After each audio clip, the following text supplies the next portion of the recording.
Aw, Thanksgiving, living off the fat of the land. But the land is not as fat as it used to be, right? I mean, all these buildings we've done, homes where there used to be trees. Compared to the old days, it must be tough out there for deer, beaver, wild turkey. Actually, the good old days weren't always that good for America's wildlife, according to Jim Sturba, an author who writes about wildlife. Back when there was a lot of good wilderness for animals, we hunted and trapped them out. Up to 400 million beaver had fueled the fur trade, but only about 100,000 remained. The deer population plummeted to 1.2% of what it was, and turkeys?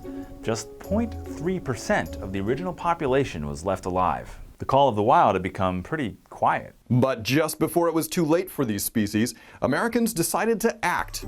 A combination of government control and free market growth got nature back on course. Federal and state governments put limits on how many animals people could hunt and trap. Industrial-scale farming took hold in the Midwest, so a lot of farms back east reverted to wilderness. And then we sprawled. It turned out that suburbs aren't just picture perfect for people. For animals, they're good enough to eat. In fact, acre for acre, suburbs can often support larger populations of animals like deer than old-growth forests can.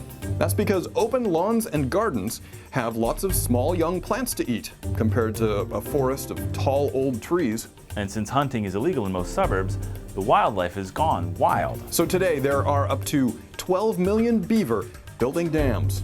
As many as 40 million deer are roaming. That's more than there were when Columbus arrived. And this Thanksgiving, yes, there were lots of wild turkeys trotting around.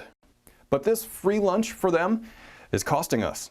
According to one researcher, wildlife's economic impact on crops, home landscaping, car accidents, waterways, electric lines, and more is more than $28 billion a year. Wildlife in America. A comeback story that's come back to bite us.